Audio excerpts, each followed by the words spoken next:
बिस्मिल्लाहिर्रहमानिर्रहीम। नेक्स्ट है कि write the antonyms of the following words. Antonyms means मुतजाद, उलट मीनिंग बताने हैं हमने।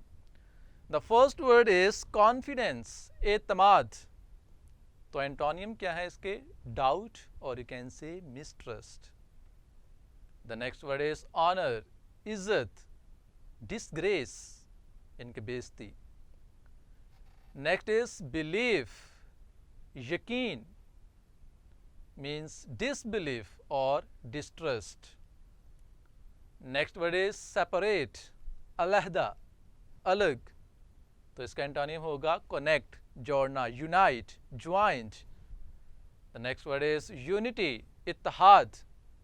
Opposite meaning होगा disharmony or you can say separations, ठीक है, बिखर जाना, अलग अलग हो जाना। The next word is political, सियासी।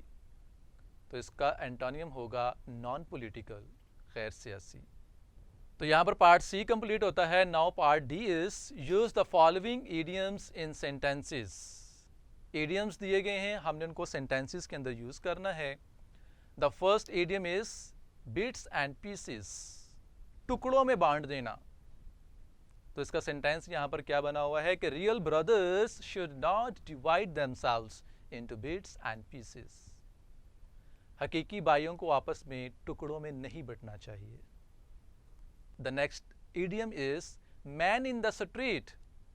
Man in the street mean आम आदमी, common man you can say. Sentence यहां पर क्या है कि there are no sources of job for a man in the street, कि आम आदमी के लिए नौकरी हासिल करने के कोई जराए नहीं है। नेक्स्ट इज रेजिंग स्पिरिट, हौसला बुलंद रखना। As a Muslim, we should always raise our spirit. मुसलमान होने की हैसियत से हमें अपने हौसले हमेशा बुलंद रखने चाहिए। The next is pass through, गुजरना, करीब से गुजरना। सेंटेंस है कि I was passing through a forest when I saw a lion. मैं जंगल से गुजर रहा था जब मैंने एक शेर देखा। The next is fall a prey, शिकार होना। A true Muslim does not fall a prey to greed in any case. हमें किसी भी हालत में लालच का शिकार नहीं होना चाहिए। तो यहाँ पर ये पार्ट भी कंप्लीट होता है। अब हम ग्रामर को स्टार्ट करने जा रहे हैं। ग्रामर में पहली चीज़ क्या है? एडवर्ब्स। एडवर्ब्स क्या होते हैं, पहले हम इसकी डेफिनेशन को देखते हैं।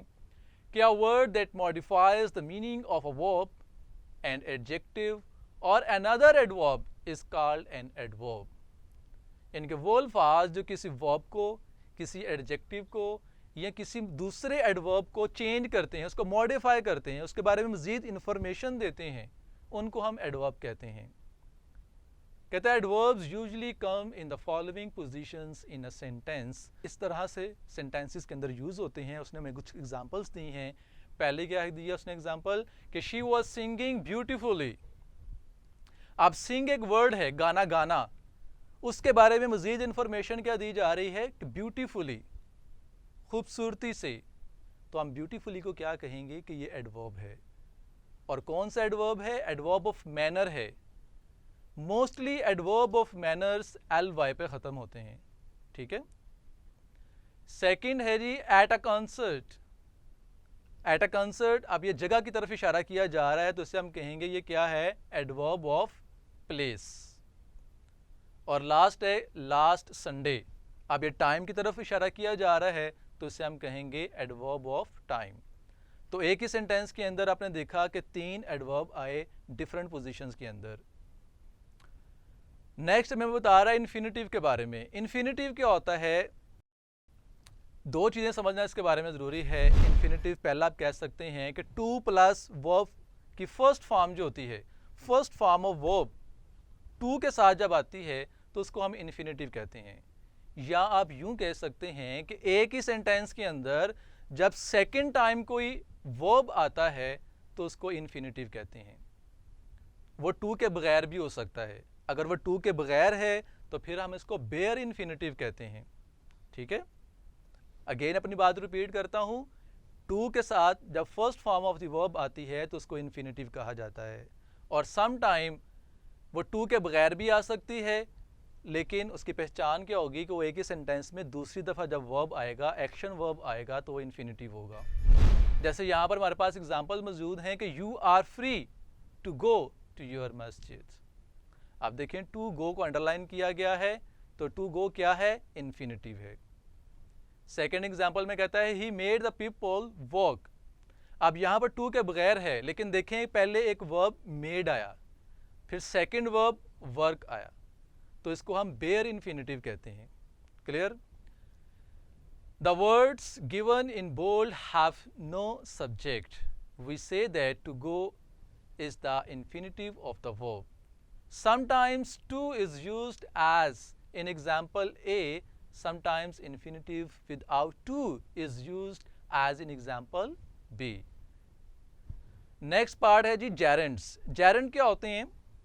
पहले डेफिनेशन पढ़ते हैं। कहते हैं gerund is that form of the verb which ends in ing and has the function of a noun। कि जब वर्ब की फर्स्ट फॉर्म के साथ ing लगा हो और वो वर्ड सेंटेंस के अंदर नाउन का काम कर रहा हो, एक इसम का काम कर रहा हो, तो उसको हम gerund कहते हैं। जैसे यहाँ पर एग्जांपल मौजूद है, my favourite hobby is painting. Painting करना मेरी फेवरेट हॉबी है। पेंटिंग को अंडरलाइन किया गया है, वर्ब की फर्स्ट फॉर्म के साथ ing यूज़ है और ये एज अ नाउन यहाँ पर फंक्शन प्ले कर रहा है, तो हम कहेंगे ये क्या है? gerund। नीचे इसी चीज़ को एक्सप्लेन कर रहा है कि in this sentence painting does the work of a noun forming the subject, object and complement. तो यहाँ तक हम तीन चीज़ें पढ़ चुके हैं। पहली चीज़ हमने पढ़ी एडवर्ब के बारे में, सेकेंड इज़ अबाउट इन्फिनिटिव और थर्ड हमने पढ़ा gerund। इसके बाद वो हमें बता रहा है कंडीशनल टाइप 3 के बारे में। इसकी कंडीशंस कितनी होती हैं, इसके क्या क्या पैटर्न होते हैं, इसको हम अपने अलग ग्रामर के पोर्शन में पढ़ेंगे। अभी यहाँ पर ग्रामर की कंडीशनल की थर्ड टाइप हम डिस्कस करने जा रहे हैं। देखते हैं क्या कहता है। कहता है conditionals of this type say that something did not happen because a certain condition was not fulfilled. पहचान क्या होती है कि इस सेंटेंस के अंदर इफ़ का वर्ड आएगा। एक काम को पूरा करने के लिए शर्त रखी जाएगी कि दूसरा काम होना ज़रूरी है। फॉर एग्जांपल मैं कहूँ कि अगर वो मेहनत करेगा तो पास हो जाएगा, ठीक है, तो कंडीशन क्या रखी कि वो मेहनत करेगा तो फिर पास हो जाएगा। तो ऐसे सेंटेंसेस को कंडीशनल सेंटेंसेस कहा जाता है। इसकी तीन काइंड होती हैं। तीसरी काइंड में क्या किया जाता है? कहता है if we had paid heed to his warnings and advice, we would not have got entangled into petty pursuits that have brought forth only disunity and disharmony among our ranks। एक काफ़ी difficult example यहाँ पर दी गई है। समझने की बात यह है कि इसका एक पार्ट पास्ट परफेक्ट का होगा, हैड के साथ थर्ड फॉर्म लगी होगी, और दूसरे पार्ट के अंदर हम वुड हैव या शुड हैव के साथ वर्ब की थर्ड फॉर्म लगाते हैं। बात समझ आई कि एक पार्ट आपने पास्ट परफेक्ट में रखना है, दूसरे को आपने वुड हैव या शुड हैव लगा के थर्ड फॉर्म लगाना होती है। ये कंडीशनल सेंटेंस की तीसरी काइंड होती है।